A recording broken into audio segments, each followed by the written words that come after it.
자, 여러분들 만나러 올 때는 또 말씀을 또 잘 준비해야 되는데 준비는 매번 잘 못하면서도 이렇게 또 여름이나 겨울에 만날 수 있는 시간에 좀 여러분들 만나고 싶은 그런 마음들이 있어서 좀 시간을 좀 부탁을 해서 오늘 말씀을 준비했습니다. 다른 것보다는 말씀으로 또 여러분들과 함께 청년의 때를 좀 생각해 보려고 합니다. 여러분, 우리가 모두 다 좋은 인생 그리고 훌륭한 사람이 되기를 바라죠. 청년의 공통적인 생각들과 고민일 것입니다. 만약에 그게 선택의 문제라면, 내가 선택해서 좋은 인생을 선택할 수 있고 훌륭한 사람이 되는 선택을 내가 할 수 있다면 아마 100번이라도 여기 앉아있는 모든 사람이라도 다 그렇게 선택을 할 겁니다. 하지만 우리는 직접적으로 좋은 인생 또 훌륭한 사람이라는 그 선택을 뽑기처럼 뽑을 수는 없죠. 자, 그러나 우리가 오늘 이 말씀을 좀 보면서 여러분들과 나누고 싶은 이 말씀의 깊은 통찰은, 우리가 좋은 인생 또 우리가 훌륭한 사람이 될 것이냐 그렇지 못할 것이냐는 직접적으로 선택할 수는 없지만 그 운명에 결정적인 영향을 주는 선택은 있다라는 것입니다. 그리고 모두가 그 선택을 한다라는 것입니다. 교회 안의 사람들뿐만 아니라 오늘 본문에도 마찬가지죠. 이스라엘 백성들에게 여호수아가 섬길 자를 택하라라고 얘기할 때 그들은 선택에 대한 그 기회 자체를 빼앗기지 않았습니다. 그러니까 선택은 무조건 해야 되는데 단지 그 선택이 어떤 선택이냐만 달라지는 거죠. 여호수아는 인생의 승자였습니다. 믿음의 승리와 성공을 또 이룬 사람이기도 하죠. 이런 믿음의 성공과 성경에는 그런 얘기들만 기록되어 있을 수도 있습니다. 믿음의 성공과 복된 인생은 서로 뗄래야 뗄 수 없는 인과관계를 형성하고 있습니다. 이제 여러분들이 인생을 살면서 이것이 세상에서도 그러한지를 이제 좀 살펴볼 필요는 있죠. 그러니까 믿음에 성공하는 것, 지금 여호수아처럼 나와 내 집은 여호와를 섬기겠다라는 어떤 그런 슬로건으로 표방되는 그 믿음의 성공과, 그러면 그런 사람들이 복된 인생을 사느냐, 이제 이것이 정말 떼기 어려운 인과관계를 형성하고 있다라는 것입니다. 여호수아는 저와 같은 종교인, 선지자나 제사장이 아니었습니다. 여호수아는 칼과 몽둥이, 창이 서로 부딪히는 전장을 거듭거듭 살아왔던 엄청난 치열한 현실 가운데 있는 사람이었죠. 그러니까 현실을 모르고 현실에서 외면되고 이런 사람이 아닙니다. 그런데 그가 자기 인생을 다 산 인생의 말년에 자신의 다음 세대에게 오늘 본문을 가지고 도전하는 것입니다. 여러분은 섬길 자를 택하십시오. 나와 내 집은 여호와를 섬기겠습니다. 자, 이 섬길 자를 택하라는 말은 종교를 결정하라는 문제가 아닙니다. 왜냐하면 이 말씀을 듣는 사람들이 이미 같은 종교를 가지고 있는 사람들이잖아요. 여호와 종교를 갖고 있는 사람입니다. 마치 이제 그리스도인들 앞에서 택하라고 얘기하는 것과 비슷한 얘기죠. 기독교인들에게 택하라고 얘기하는 겁니다. 섬긴다, 이 말은 예배한다라는 말입니다. 또 다른 말로 섬긴다, 따른다, 봉사한다, 사랑한다, 이런 의미를 이 섬긴다라는 말이 가지고 있습니다. 자, 섬기는 게 그렇게 중요한가? 내가 뭔가를 예배하고 내가 뭔가를 따르고 내가 뭔가를 봉사하고 사랑하는 게 이게 그렇게 중요한가? 여러분, 이 섬김의 문제는 말씀드렸지만 종교의 문제가 아니라 이걸 신앙이라고 이해하는 겁니다. 이스라엘 백성의 다음 세대가 보인 위험은 종교의 부재가 아니라 종교에서 신앙이 분리되는 문제였습니다. 똑같은 여호와 신앙이었어요. 하지만 여호와 종교를 가지고 있지만 여호수아가 이렇게 보기에 그들의 다음 세대가 종교는 여호와 종교이지만 신앙은 이방 종교, 즉 그 목적이 다산, 풍요, 쾌락의 목적을 둔 신앙으로 넘어가고 있었기 때문입니다. 종교는 여호와 종교지만 섬기는 게 다른 거죠. 예배하고 따르고 사랑하고 헌신하는 섬김이 다른 거죠. 자, 여러분, 우리가 아예 선택을 안 하는 건 아니죠. 여러분들이 얼마나 선택을 많이 합니까? 여러 선택지를 두고 비교하는 시간들을 갖게 됩니다. 여러분들은 저희 기성세대들보다 훨씬 더 선택에 능숙하죠. 그리고 굉장히 꼼꼼합니다. 리뷰를 참고하면서 이게 어떤지 저게 어떤지, 이건 왜 좋고 저건 왜 나쁜지, 그러면서 선택의 폭을 좁히면서 때로는 가성비로, 때로는 가심비로 그렇게 선택을 하죠. 자, 이 선택이 중요한 이유는 무엇입니까? 선택할 때까지는 내가 주인인 것 같아요. 그렇죠? 물건이든 무엇든 선택할 때까지는 내가 주인인 것 같지만, 일단 선택하고 나면 그 선택의 영향을 받는 지배 아래 놓이는 게 이 선택의 좀 아이러니입니다. 차를 살 때까지는 내가 그 차를 사는 거지만, 일단 차 사고 나면 그 차를 산 대가는 내가 오롯이 지불을 해야 되는 거죠. 자, 내가 신경을 써서 여행 프로그램을 선택했습니다. 가성비가 있는 것 같아서 이걸 선택하고 어렵게 여름 휴가를 내서 그 프로그램을 갔죠. 근데 웬걸? 잘못 선택한 거예요. 그러면 좋은 기억으로 가득 차야 될 여행이 악몽 같은 기억이 되죠. 선택은 우리가 하지만 그 선택의 결과는 우리를 종처럼 끌고 갑니다. 이렇게 선택한 것이 우리의 주인이 되는 거죠. 그러니까 여러분, 영적으로, 우선은 영적으로, 그리고 다른 어떤 것들을 볼 때에도 우리가 섬길 자를 선택한다라는 것은 결과적으로는 무슨 얘기냐면, 내가 종이 될 대상을 선택하는 것입니다. 나를 구속할 대상을 선택하는 거죠. 내가 스스로 종이 될 대상을 우리가 선택하는 게 소위 말하는 이 영적 섬김의 선택입니다. 이건 신앙의 문제이고 이건 중요한 문제죠. 여러분, 우리는 누군가의 종이 된다라는 걸 별로 좋아하지는 않습니다. 그렇죠? 하지만 여러분, 우리는 분명히 우리 인생 전체의 큰 그림을 놓고 봤을 때 누군가의 어딘가에 종이 될 수밖에 없다는 것을 알아야 합니다. 차 사면 그 차의 종이잖아요. 이제 그 차 타야 되는 거예요. 여행 프로그램 선택하면 그 여행 이제 좋으나 싫으나 이제 그 대가를 내가 치러야 되는 거죠. 인생을 전체를 걸쳐서 어떤 섬김의 대상을 선택하면 그 이후로는 우리가 선택한 그 섬김의 대상이 우리의 인생에 지배적인 영향을 행사하게 됩니다. 여러분들이 들어보신 것처럼 지금 우리는 어떤 형태든지 다 신앙을 가지고 있습니다. 하나님을 섬기지 않으면 다른 걸 섬기고 있는 거죠. 우리는 모두 종이라는 사실입니다. 여러분, 이걸 인정하는 게 정말 중요합니다. 나는 하나님을 섬기지는 않지만 그렇다고 내가 다른 무언가의 종은 아니야 라고 생각하는 그 상태가 여러분들과 저로 하여금 좋은 선택을 할 수 없도록 만드는 굉장히 결정적인 장애물이 된다는 것입니다. 저는 우리의 주인이 누군가 또 무엇인가만 다를 뿐, 우리가 무엇인가를 때로는 같이, 때로는 다르게 섬기고 있다는 것을 인정하는 것이 굉장히 중요하다고 그렇게 생각합니다. 제가 6월에 기사를 하나 봤는데 사진이 있나요? 청년 우울증이 10년 만에 3배로 증가했다는 기사입니다.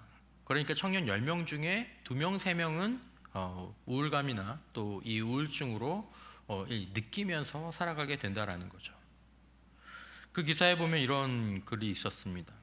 이제 그 인터뷰한 자매였는데 20대 후반쯤 되는 자매였다.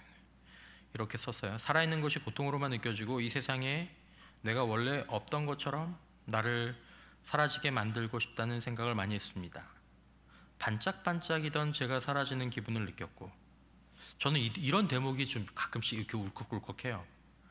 반짝반짝이던 제가 사라지는 기분, 진짜 반짝반짝거리거든요. 제 정신이 건강하지 못했고 저 혼자 있는 생활을 반복하다 보니 그런 상황에서 우울증이 더 심해졌던 것 같아요. 그리고 이런 얘기도 하죠. 자해충동이 심했고 제일 심할 때는 밖에 나가는 게 너무 힘들었어요. 무기력해서 보통 사람들이 생각하는 너무 하기 싫다의 이런 느낌이 아니라 그냥 정말 누워서 일어날 수 없는 게 꽤 지속이 됐어요. 그래서 그때 휴학을 했고 글씨도 못 읽어서 글이 안 읽히더라고요. 사실 일어나는 것 자체가 힘들었으니까 일상생활도 잘 안 됐습니다. 전문의가 이런 얘기를 하더라고요. 청년기는 이제 특별히 한국 현재 청년들이 좀 이게 더 심하죠. 계속 뭔가 더 성취해야 하고 주변 환경의 변화에 대처해야 하고 이런 요인들이 많기 때문에 스트레스를 더 많이 받을 수밖에 없습니다. 우리나라 같은 경우는 청소년기 때부터 과도한 스트레스가 누적되고 보호를 할 수 있는 다양한 신체적 활동, 사회적 교류 이런 것들은 적어질 수밖에 없기 때문에 그런 면에서 청년기에서 우울증이 더 늘어난다고 생각해 볼 수도 있을 것 같습니다 라고 얘기했습니다. 왜 갑자기 우울증 얘기냐? 여러분, 우리가 삶을 살아간다라는 건 마치 큰 건물을 짓는 것과 같습니다. 건물을 짓는데 인생을 살아간다는 건 뭔가를 건축한다는 건데 이게 1, 2년 공사가 아니라 30년, 40년, 50년짜리 공사인 거죠. 여러분, 여러분들은 계집 지어본 적이 없죠? 사면 되니까. 옛날엔 계집을 지었는데 계집을 지어도 뭐가 필요합니까? 설계도가 필요합니다. 몇 센치, 몇 센치, 몇 센치. 설계도가 있어야 그나마 계집도 지을 수 있죠. 하물며 인생 건축은 여러 요소들이 조화를 이루어야 합니다. 또 순서를 지켜줘야 되고, 여러분 여기에 감독을 하고 여기에 조언을 하고 여기에 지도를 하고 또 때로 여기에 격려를 하는 소위 말하는 뭐 코치, 주인이 있어야 하죠. 아니 있을 수밖에 없습니다. 뭔가를 참고할 수밖에 없고 뭔가를 들을 수밖에 없고 뭔가의 지도를 받을 수밖에 없는 거죠. 무엇을 우리의 주인으로 삼으면서 그 영향력 아래서 우리가 인생을 건축해 나가겠습니까? 몇 가지 안 됩니다. 우리는 자아의 종이 되거나, 그러니까 내가 주인이 되는 거죠. 나를 섬기는 겁니다. 내 종이 되는 거죠. 아니면 세상의 소리들이나 우리가 사는 문화의 종이 되어 살아갈 수도 있습니다. 여러분, 그렇게 자신과 세상의 종으로 살아가는 현재의 삶을 살펴보면서 이게 맞나? 내가 계속 이렇게 가도 되는지를 스스로 질문하고 필요하다면 내가 이거 좀 전문가에게 맡겨야 되지 않을까? 나는 집을 한 번도 지어본 적이 없는데 내가 짓는데 내가 짓기는 좀 뭐하니까 야, 나랑 친한 친구들, 야, 너네랑 같이 좀 지어보자. 걔네들도 집을 지어본 적이 없는데 걔네들하고 집을 짓는데 전문가가 필요하잖아요. 정말 나를 이 인생 건축을, 이게 지금 제일 중요한 문제인데 이걸 지도해 줄 사람이 필요하지 않습니까? 그리고 그것들을 짓는 순간에는 그가 주인이 되어야죠. 중간에 끼어들면 안 되죠. 자꾸 개입하면 이제 일들이 엉망이 되니까. 잘못된 인생의 주인을 만나면 고통을 당하고 고통에서 벗어나기가 어렵습니다. 문제나 어려운 상황에서 출구를 찾아야 되는데, 그러려면 지도를 받아야 되는데 주인이 능력이 없으면 그냥 계속 문제 속에 빠져 있게 되는 것입니다. 자, 여러분, 우리는 모두가 누군가의 종입니다. 무엇인가의 종입니다. 여러분은 누구의 종이고 여러분들은 무엇의 종이라고 생각하십니까? 나는 종 아닌데요. 여러분, 그렇지 않습니다. 자아의 종이거나 누구의 종은 아니지만 자아의 종이거나 아니면 세상에 떠도는 이야기나 문화나 또 보이는 것들의 그런 종일 수도 있습니다. 매일 그 주인이 바뀔 수도 있습니다. 어쨌든 종은 종인데 나는 누구의 종이고 어떤 형태의 종살이를 해나가는 사람이냐라는 것입니다. 그리고 여러분들의 인생 건축은 어떻게 되어가고 있습니까? 어른들이 여러분들을 볼 때는 그러죠. 저희 아내도 이렇게 자매들 보면 그냥 여러분들 뭐 교회 오거나 뭐 아니면 다른 데 있을 때 그냥 샤워만 하고 그냥 청바지에 흰 티만 입고 그냥 쭉 올 때 어른들이 뭐라 그래요? 그냥 청바지에 흰 티 하나만 입었는데 저렇게 예쁜가? 저렇게 예쁜가? 그런 얘기하고 뭐 소위 말하는 창창한 세대다 뭐 이런 얘기들도 하고. 여러분들과 저는 각자 아름답고 정말 소중한 사람들입니다. 하나님 앞에서 절대적으로도 그렇고 상대적으로 여러분들의 부모님에게, 그리고 내가 보기에도, 내 자신이 보기에도 그렇죠. 예뻐요. 멋있고 각자만의 아름다운 삶을 살아갈 그럴 권리들을 가지고 태어났습니다. 그러나 우리의 주인이 어리석으면 종인 우리는 어리석은 주인에게 매여서 적게는 낭비하고 방어하는 정도로 끝날 수 있겠지만 이게 더 심하면 굉장히 힘든 상황으로 우리의 삶이 펼쳐지게 되는 거죠. 문제는 자신이 종이라는 사실을 인정하지 않을 수 있다는 것입니다. 난 종이 아니야. 아니요, 여러분, 우리 종이에요. 여러분, 여러분들은 정말 선택권을 가지고 있습니까? 내가 해야 한다고 생각하는 대로 또 내가 결정한 대로 살아갈 수 있습니까? 그게 안 되죠. 내가 선택할 수 있으면 나 좋은 인생 살고 싶어 그럼 좋은 인생 돼야죠. 내가 훌륭한 사람 되고 싶어 훌륭한 사람 돼야죠. 근데 그게 안 되잖아요. 지금 사는 모습은 내가 원하는 삶의 모습이 아닌데 이걸 바꿀 수가 없잖아요. 이건 주인의 문제입니다. 나의 주인이 나를 잘 인도하고 있습니까? 안내하고 있습니까? 점점점 나아지고 있습니까? 개선되고 있습니까? 비전이 보입니까? 희망이 보입니까? 여러분, 오늘날 우리의 가장 대표적인 우상은 우리가 인정하든 인정하지 않든 특별히 청년들이 섬기는 것은 자아입니다. 나 아니면 세상의 문화와 기준 이것들이 좀 왔다 갔다 하면서 우리의 주인 노릇을 하죠. 여러분 자신이나 세상의 문화나 기준이 우리 인생의 설계도를 차분하게 그려줄 수 있습니까? 여러분, 좋은 건축은 보면 고유성이 있죠. 그 건물이 내려앉은 지형과 그 건물의 목적과 또 어떤 건축주의 또 개성이나 이런 것들이 드러나는 그런 건축이 좋은 건축입니다. 각자만의 고유한 아름다움과 특징을 가지고 있죠. 여러분, 우리의 상처나 아픔까지도 우리의 특징입니다. 우리의 특징, 우리의 성품은 되게 무서운 거죠. 왜 무서우냐? 자연스럽기 때문에. 여러분은 수십 년에 걸친 인생 건축을 기초와 골조, 재료와 디테일까지 포함해서 튼튼하고 아름답게 그려낼 수 있습니까? 인생을 책임질 수 있습니까? 우리가 섬기는 세상의 문화와 기준이 우리를 그렇게 할 수 있습니까? 여러분, 이것은 잘못된 주인을 섬기고 있지 않는지를 물어보고 있는 것입니다. 여러분이 문제가 아니에요. 이걸 여러분 정말 착각하시면 안 돼요.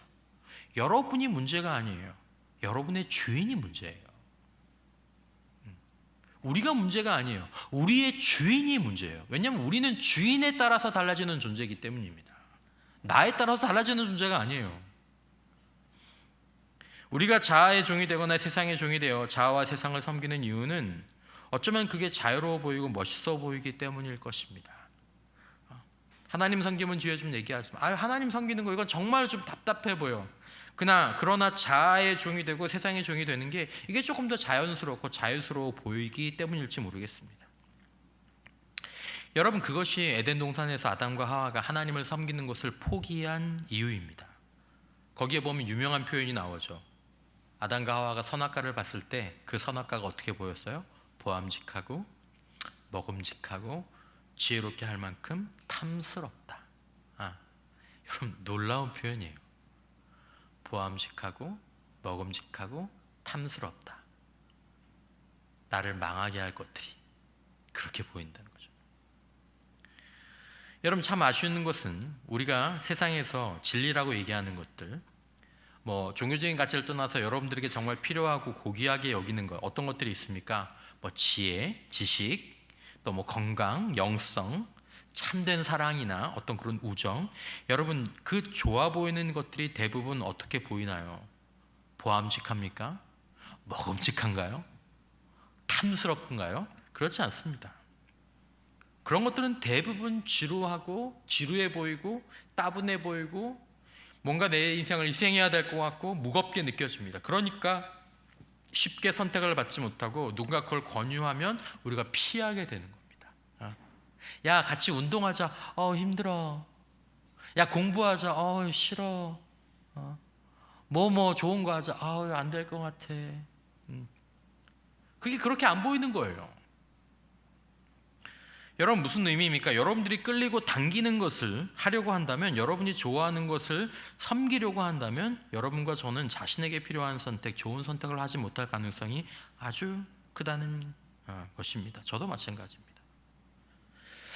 여러분, 우리는 지금 어떤 상황을 살아가고 있을까요?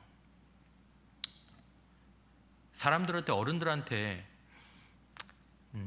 80, 90대서 그분들한테 인생에서 다시 과거로 돌아갈 수 있다면 언제로 돌아가고 싶습니까? 라고 질문을 하면 몇 살로 돌아가고 싶다고 얘기할 것 같아요? 20살? 30살? 40살? 여러분 때는 모르겠어요. 근데 놀랍게도 지금 그런 조사를 해보면 몇 살로 돌아가고 싶냐고 얘기하면 그 환갑 60세 정도라고 얘기하세요. 60세. 아니 좀 그렇지 않나? 왜냐하면 그 전에 30살, 40살, 20살 때는 고생을 너무 공부하고 막 애들 키우고 막 쩔쩔매고 막 쉴 틈도 없고. 근데 이제 환갑이 되시면 다 보내고 이제 자유롭고 그러시니까 그때 비로소 좀 인생을 누릴 여유가 있어서 그때로 돌아가고 싶다. 뭐 이제 그런 얘기들을 하시는 분들이 있죠. 여러분 지금 여러분들의 삶 가운데에서 증상이 있습니다. 이렇게 병에 걸리면 증상이 있죠. 삶이 건강하냐 건강하지 않느냐 이런 부분들을 볼 때 근본은 보이지 않지만 증상을 보면서 우리는 삶을 측정합니다. 건강에도 증상이 있죠. 건강하면 혈색도 좋고 피부도 좋고, 하지만 병에 걸리면 열도 나고 혈색도 나쁩니다. 여러분과 저의 삶에 나타나는 증상들이 지금 여러분과 저의 상태를 말해줍니다. 나는 어떤가? 여러분 평안한가? 감사와 감격과 감동의 순간들이 불쑥불쑥 삶의 파도처럼 슉. 와 감사하다. 와 너무 멋있다. 와 감동이다. 이런 것들이 파도처럼 쑥쑥 밀려오는가? 아니면 모든 삶에 대한 감각이 둔해지고 무기력하고 귀찮고. 여러분 우리의 삶의 증상은 지금 우리가 바른 주인과 연결되어 있는가 그렇지 못한가를 드러낼 뿐입니다. 여러분 꼭 기억하십시오. 우리가 문제가 아닙니다. 여러분이 문제가 아닙니다. 우리가 섬기는 자, 우리가 섬기는 것이 무엇인가가 바로 이것이 문제입니다. 왜 여호수아가 이스라엘 백성들에게 섬길 자를 택하라고 말합니까? 그들이 문제가 아니라 그들이 섬길 자가 누가 되느냐에 따라서 그들의 운명이 달라지기 때문에 섬길 자를 얘기하는 것입니다. 여러분 우리의 삶의 증상이 좋다면 괜찮지만 우리의 삶의 증상이 속으로 점점 어두워지고 있고, 내가 이렇게 예쁜 삶을 반짝이는 시기를 살아가고 있음에도 불구하고 내 안의 것들이 점점 텅텅 비어가고 있다라면 그것은 여러분의 문제가 아니라 여러분들이 섬기는 자, 여러분들이 섬기는 곳에 문제가 있다라는 뜻임을 이해해 달라라는 것입니다. 이걸 인정하면 내가 섬길 자를 바꿔야 되겠구나 라는 이 선택으로 나오겠지만, 나는 아무것도 섬기지 않아, 이건 내가 해결해야 되는 거야 라고 생각하면 문제가 심각해지는 것이죠. 여러분 사람은 나무와 같습니다. 나무는 어디에 심겨지느냐에 따라서 영양과 물을 공급받고 거기서 자라는 그것에 따라서 그 결과가 달라지죠. 시편 1편 2절 이하에 오직 여호와의 율법을 즐거워하여 그 율법을 주야로 묵상하는 자로다. 그는 시냇가에 심겨진 나무가 철을 따라 열매를 맺으며 그 잎사귀에 마르지 아니한 것 같아. 그가 하는 모든 일이 다 형통하리로다. 여러분 강조가 이 나무가 철을 따라 열매를 맺고 잎사귀가 마르지 아니하고 하는 일이 형통한 이유가 무엇입니까? 그 나무에 달려 있었던 것입니까? 아닙니다. 시냇가에 심겨져 있었기 때문입니다. 섬기는 것의 문제입니다. 예수님도 말씀하셨죠. 요한복음 15장 5절에 나는 포도나무에 너희는 가지라. 그가 내 안에 내가 그 안에 거하면 사람이 열매를 많이 맺나니 나를 떠나서는 너희가 아무것도 할 수 없음이라. 사람이 내 안에 거하지 아니하면 가지처럼 밖에 버려져 마르나니 사람들이 그것을 모아다가 불에 던져 사르느니라. 누구를 섬기느냐, 어디에 되어 있어서 어디에 영향을 받느냐. 신앙은 종교와 다릅니다. 종교는 내가 주일날 참석하는 예배의 종류지만 신앙은 섬김, 주인과 종, 목자와 양의 문제입니다. 기독교 신앙은 종교가 아닙니다. 섬길 자를 택하라는 것은 신앙의 문제입니다. 내 주인을 선택하라는 것이죠. 그리고 주인을 선택하는 문제에는 우리의 의지가, 우리의 결단이 오롯이 필요하다라는 것입니다. 우리의 운명은 나에게 달려있지 않습니다. 우리의 운명은 나의 주인에게 달려있고, 그리고 우리는 주인을 선택할 수 있고 선택해야 합니다. 여러분들의 인격, 저의 인격, 여러분들과 저의 삶의 수준은 내가 아니라 내가 섬기는 주인, 나를 지배하는 주인에게 달려있다는 사실을 반드시 알아야 한다는 것입니다. 그런 차원에서 여호수아는 오늘 본문 가운데 자신의 인생을 돌아보면서 자신의 사랑하는 자녀 세대들에게 이 얘기를 하는 거죠. 14절 15절 그러므로 이제는 여호와를 경외하며 온전함과 진실함으로 그를 섬기라. 너희의 조상들이 강 저쪽과 애굽에서 섬기던 신들을 치워버리고 여호와만 섬기라. 만일 여호와를 섬기는 것이 너에게 좋지 않게 보이거든 너희 조상들이 강 저쪽에서 섬기던 신들이든지 또는 너희가 거주하는 땅에 있는 아무리 족속의 신들이든지 너희가 섬길 자를 오늘 택하라. 오직 나와 내 집은 여호와를 섬기겠노라. 여호수아가 여호수아로 살고 마무리할 수 있었던 이유, 여러분 다윗과 모세가 그렇게 살 수 있었던 이유가 무엇이었습니까? 그들의 문제였습니까? 아닙니다. 그들이 섬기는 분이 누구였으며 그들이 그들을 어떻게 섬겼느냐 때문에 여호수아는 여호수아가 되었고 다윗은 다윗이 되었고 모세는 모세가 되었습니다. 우리도 마찬가지입니다. 오늘 저와 여러분들의 문제와 저와 여러분들의 수준이 우리에게 달려 있다고 믿으십니까? 그건 사단의 거짓말입니다. 아닙니다. 우리가 우리 자신을 주인으로 섬기고 있는 것입니다. 그러므로 결과가 이런 것이죠. 짧은 영상 하나 보시겠습니다. Number 5. Doesn't matter what it is, earn it. A good deed, reach out to someone in pain, be of service, it feels good and it's good for your soul. Number 6, God is real. God loves you. God wants the best for you. Believe that. I do. Number 9, nobody is perfect. People are going to tell you you're perfect just the way you are. You're not. You are imperfect. You always will be. But there is a powerful force that designed you that way. And if you're willing to accept that, you will have grace. And grace is a gift. And like the freedom that we enjoy in this country, that grace was paid for with somebody else's blood. Do not forget. 저런 사람들이 저렇게 얘기하는 이유 가운데 저렇게 얘기하는 것들이 담겨진 내용이 뭡니까?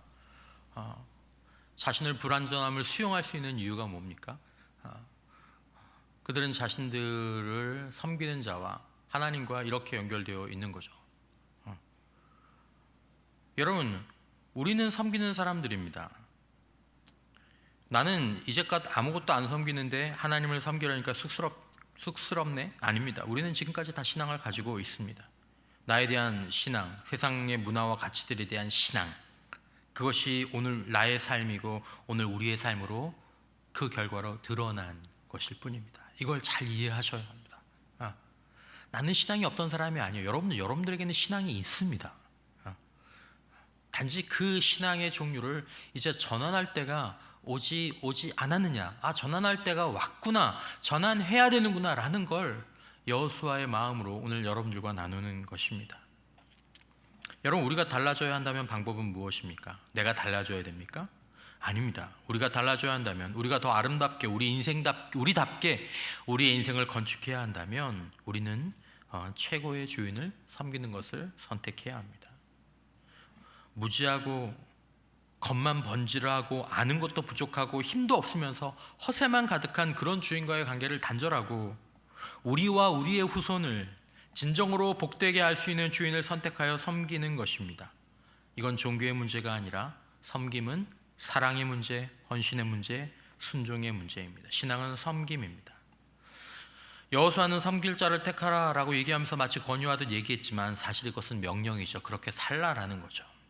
여러분, 오늘날 많은 사람들이 자기 능력이 없어서 죽습니까? 자기 능력이 있어서 저렇게 위대한 플랫 같은 이런 위대한 배우가 됩니까? 아닙니다. 여러분, 섬길 자를 잘못 택하기 때문입니다.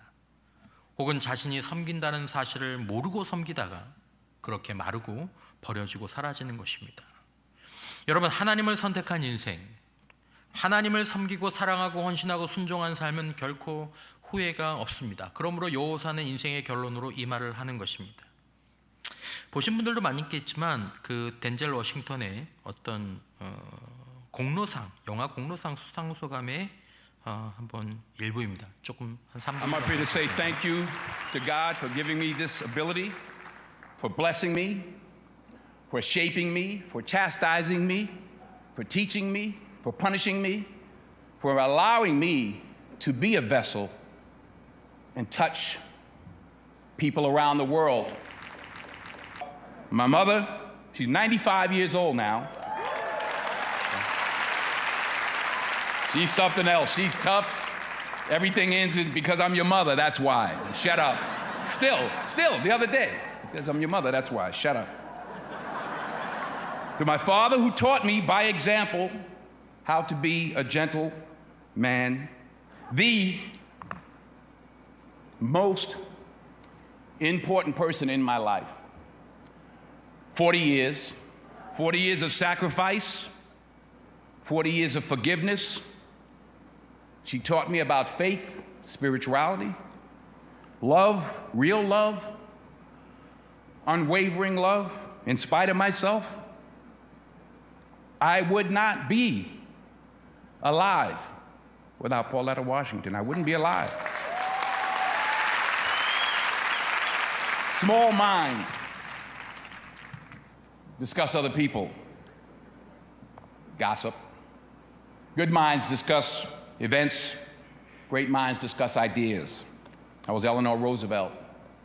I was also Pauletta's father, my father-in-law. He was a great man. He taught me so much about what being a man really is. I want to end the night with a short video that we recorded of Pauletta's father 30 years ago.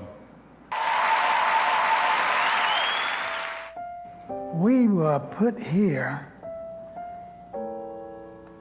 for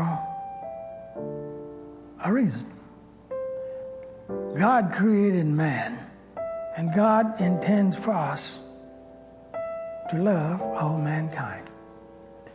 And by being in a loving mood, caring for one another, that's our purpose for life. We should care for one another, and we should love one another.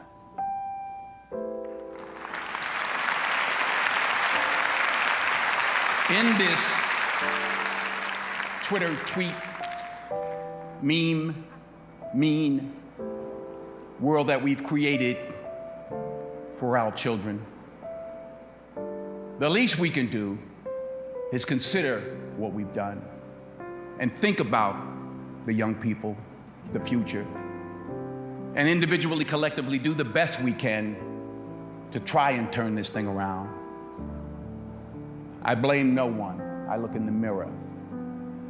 On the other side of it, what an opportunity we have, because tomorrow's the first day of the rest of our lives. So what an opportunity we have to practice what he preached. Good night. 여러분, 저들이 자신의 불완전함을 받아들이고 그리고 감사하고 사랑하고 자신에게 주어진 것을 가지고 그저 자기의 문제 하나를 해결하는 데 급하지 않고 다른 사람들의 삶에 관심을 가지고 인류의 발전에 대해서 그리고 어려운 자들과 공유하고 연대하는 부분에서까지 자신의 생각을 펼칠 수 있게 된 이유가 무엇입니까? 저들의 문제입니까? 아니면 저들이 섬기는 분들에 대한 이유입니다. 짧지만 하나님을 섬기는 본인과 가정의 모습, 부부의 모습, 부모와 자녀의 모습, 우리가 섬길 자를 택해야 되는 이유가 바로 이런 것들 때문입니다. 여러분, 제가 점점 확신하게 되는 것은 하나님을 섬기는 인생, 기독교가 종교인 인생 말고 하나님을 섬기는 인생은 점점 더 복되고 균형 있고 강인하고 아름다울 것이라는 점입니다. 여러분, 저는 세상의 삶과 그리고 자신과 세상을 섬기는 사람들의 생각을 조금씩 엿보면서 목회를 하고 또 살아옵니다. 소위 말하는 여러분들이 인문학을 공부하고 소위 리얼리티를 주목하게 되면 세상과 자신을 섬기는 길 끝에 무엇이 있는지 어렵지 않게 볼 수 있습니다. 뭐가 있습니까? 나 자신도 먹이지 못하는 맹렬한 공허함이 있습니다. 다른 곳까지 돌아볼 여유가 없습니다. 그리고 돌아보더라도 내 안이 비었습니다. 여러분, 여러분이 복되기를 원합니다. 여러분이 여호와를 섬기길 바랍니다. 예수 안에서 하나님을 섬기길 바랍니다. 하나님의 자녀로 살아가길 바랍니다. 하나님께 순종하고 여러분들의 길을 버리길 바랍니다. 그러면 회복할 것입니다. 끝으로 여러분의 성경에 대해서 가장 중요한 교훈 하나를 말씀드리고 싶습니다. 여러분, 인생은 혼자서 살 수 없습니다. 이것을 꼭 기억하십시오. 우리는 공동체로, 연대로만 생존할 수 있고, 그리고 성장하고 행복하고 의미 있는 인생을 살 수 있습니다. 여러분들의 운명은 두 가지로 결정이 되는데, 첫째는 여러분들이 섬기는 자를 통해서 결정이 됩니다. 자, 그런데 이 섬김의 문제가 개인의 문제가 아니라 공동체의 문제이기 때문에 여기서 말을 바꿔야 되는 게 뭐냐면, 여러분들과 저의 운명은 공동체를 통해서 달라지게 된다는 것입니다. 아까 초반부 중간쯤에 인용했던 그 관련 기사에 이런 우울증에 관한 이런 얘기들이 있죠. 여러분들이 아시는 얘기입니다. 청년의 우울증에 대해서 얘기하면서 유년기와 성인기의 불행한 경험, 사회적 고립, 외로움은 우울증과 양의 상관관계를 보였습니다. 특히 외로움은 우울증과 가장 강한 상관관계를 나타냈습니다. 여러 가지 사건들이 있고 여러 가지 문제가 있지만 한 사람이 우울증의 그 공격을 받게 되는 가장 큰 요인이 문제들보다, 상황들보다 그 사람이 외로움이라는 것이죠. 그러니까 공동체와 단절된 상태의 삶이라는 것입니다. 그 인터뷰에 나오는 이제 자매 가운데 32살 된 자매가 있는데, 그 자매가 회복된 다음에 이렇게 얘기를 해요. 외로움은 우울증의 좋은 재료가 되는 것 같아요. 음식을 만들 때 꼭 있어야 하는 재료가 하나씩은 있잖아요. 그런 핵심 재료처럼 외로움은 사람을 우울하게 만드는데 큰 역할을 하는 것 같습니다. 그러니까 전문의들이 이런 얘기를 합니다. 청년기 외로움은 우울증의 가장 강력한 촉발 요인이고 악화 요인이고 위험 요인이라고 볼 수 있고요. 그 이유는 청년기 자체가 어떤 관계에 있어서 굉장히 유동적이고 불안정한 시기이기 때문에, 예를 들어서 고등학교 졸업하고 혼자 대학을 왔다든지, 아니면 직장생활을 혼자 한다든지, 뭐 이런 이유이고, 외로움이 한번 발생하면 심리적인 고립감이나 자존감 저하로 훨씬 더 쉽게 이어지는 것 같습니다. 그러니까 우리는 문제가 커서 이런 문제들 때문에 내가 더욱 우울해지고 내가 더욱 나 자신을 지키기 어렵다라고 생각하지만, 사실은 진단해 보면 그 사람이 외롭지 않았다면, 공동체와 함께 있었다면 그 문제들을 훨씬 더 넉넉하게 감당할 수도 있었다라는 거죠. 그리고 그것들을 잘 견뎌낼 수 있었다라는 거죠. 문제 때문에 무너지는 게 아니라 외롭기 때문에 무너지는 것이 더 크다라는 것입니다. 여러분, 혼자 할 수 있어, 혼자 해야 돼 라는 신화에 빠지지 마십시오. 이건 영적인 공격입니다. 아까 그 자매는 30살이 되면서 우울증이 인생을 망친다는 사실을 깨달았고, 약물이나 상담이나 운동을 통해서 우울증을 대부분 극복하고 이렇게 얘기하더라고요. 우울감이 많이 사라지고 일상의 행복을 느끼면서 다시 태어난 것 같은 그런 기분을 느낍니다 라는 이야기를 합니다. 여러분, 우리가 좀 더 회복되면, 특별히 우리가 공동체와 어떤 좋은 관계를 맺고 있고 우리 공동체가 내가 소통하고 있으면 우리가 감당하기 어려운 느낌이나 문제들도 상대적으로 그 영향이 적어지게 됩니다. 그래서 여러분, 이 섬기의 문제를 얘기하면서 우리의 회복 중에 가장 중요한 회복은 사실은 나의 회복인데, 내가 회복되려면 공동체가 회복되어야 된다는 것입니다. 영적으로 말씀을 들어보면, 그래 목사님, 내가 이제 그러면 하나님을 잘 섬겨야 될 것 같아요. 여러분, 이게 개인적인 일이 아니라는 것입니다. 내가 결정했다, 나 내일부터 하나님 잘 섬겨야지, 안 된다라는 것입니다. 하나님을 섬겨야겠다는 결정을 하셨습니까? 그렇다면 반드시 공동체라는 버스에 탑승하셔야 된다는 것입니다. 하나님을 섬기는 일은 하나님을 섬기는 공동체에 합류하는 것입니다. 공동체라는 버스에 타야 합니다. 여러분, 이전에 여러분들이 잘못된 세상에 섬김을 하고 있었다면 그것 역시 여러분들 혼자 이루어진 것이 아닙니다. 여러분들이 타고 있던 세상 공동체에 버스가 있습니다. 거기서 내려서 이제 다른 버스를 타야 되는 거죠. 버스를 타면 그 버스가 여러분들을 목적지까지 데려다 줍니다. 함께 예배드리고 함께 말씀과 삶에 대해서 좀 생각하고 성경을 배우고 그리고 서로를 위해서 함께 기도하고 여건을 가지고 함께 사역하면서 24시간 일주일을 다 쓰라는 것이 아닙니다. 매일매일 개인적으로 조금씩 성경으로 기도하고 또 성경 보는 일들을 이어가지만, 하지만 일주일에 몇 시간, 그 시간을 규별하여서 공동체에 참여하라는 것입니다. 여러분, 이것이 말씀드린 것처럼 하고 싶거나 좋아 보이지 않을 수 있습니다. 보암직하고 먹음직하고 탐스러워 보이지 않을 수 있습니다. 그러나 여러분들이 또 제가 공동체 안에 있을 때, 거기서 진실하게 나누고 기도하고 함께 성경을 나눌 때, 함께 기도 제목과 어려움을 나눌 때 여러분은 가장 안전하고 가장 건강하고 가장 큰 평안을 얻고 조금씩 하나님을 섬기는 자로서 삶을 살아갈 수 있게 될 것입니다. 사탄은 여러분이 공동체를 떠나게 할 것입니다. 사탄은 그것으로 여러분을 하나님을 섬기는 일에서 멀어지게 합니다. 충분합니다. 신앙을 거부하라고 얘기하지 않습니다. 그냥 공동체에서만 빼옵니다. 그러면 하나님과는 자연히 멀어지게 되어 있습니다.